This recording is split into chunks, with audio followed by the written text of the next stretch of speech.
made me wonder, is Darth Vader the good guy? Is he the bad guy? Is he a king? Through seeing eventual previews and learning a little bit more about it from other friends, I learned that, okay, Darth Vader is the bad guy. These people are called stormtroopers and they work for Darth Vader. The good guys fly these ships. The bad guys fly these ships. The main protagonists are them, and that's called a lightsaber.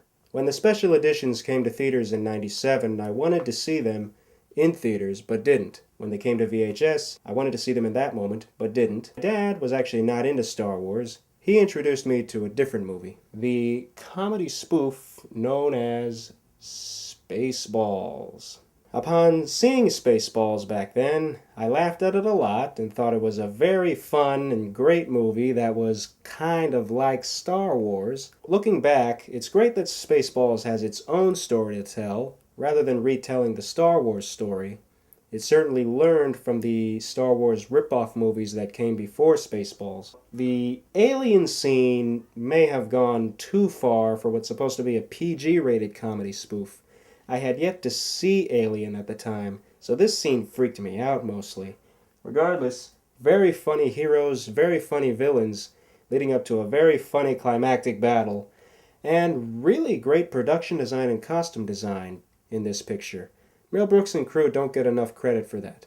I think this is one of Mel Brooks' best, and one of Hollywood's great comedy masterpieces. Eventually, a neighbor bought the Star Wars trilogy on VHS, so we got to borrow it, and I got to see it that way. And wow, I didn't think too much about Spaceballs upon seeing the first Star Wars movie, because this movie engulfed me in its galaxy so well. All the wonderful scenes, the ways that in which every role is introduced, the way the conflict is explored. Wow, the action is extravagant. I also noticed the minor references that Spaceballs made in scenes from this picture. Now, a couple days later, I saw The Empire Strikes Back. A lot of my friends said that it was the best one. Upon seeing it, I will admit it was a mesmerizing experience. Having endured all those traumatizing cliffhangers, my mom noticed how down and out I felt when it was over, and she suggested that I put Return of the Jedi on immediately. So, that's exactly what I did. I put Return of the Jedi on, and not only did it cheer me up from the get-go, it had the most action, the most turning points, the most exciting highlights, the most emotional climaxes. It proved to be a masterful finale from start to finish. I said it then, and I confirm it now, Return of the Jedi is my favorite of the Star Wars trilogy. I've seen A New Hope and Return of the Jedi countless times. I've seen The Empire Strikes Back not nearly as much.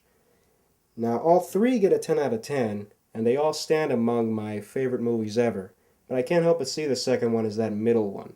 With all the haunting scenes and cliffhangers, it's hard to handle. Return of the Jedi brings it all together, and brings this fast-paced, exciting, even a little humorous, and fulfilling scenery that ravishes in the emotion. I love every moment. I get up and cheer every time it ends. My parents bought me some action figures. I played video games at friends' houses. I played the arcade game at arcades, of course. And looking back, I get kind of embarrassed by how addicted I was to Star Wars. Not that I'm alone. I mean, I was more addicted to Star Wars than to Terminator, to Indiana Jones, Disney movies of the time, Batman, Superman, Spider-Man, X-Men, The Small Soldiers, Jurassic Park, James Bond, Pokemon, Ninja Turtles, and Toy Story.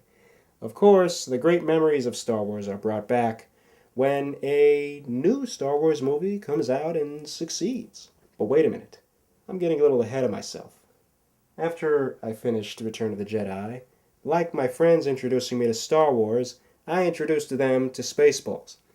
They all loved it too, and they all laughed at it, calling it one of the funniest movies they had seen as well. Seeing the original movies unaltered felt like watching the movies for the first time again, and showing them to my little sister and my cousins for their first viewing raised the experience even more. So what's left at this point? Well, for newcomers to create, and for me to create. So, may the Force be with you. Or perhaps the Schwartz?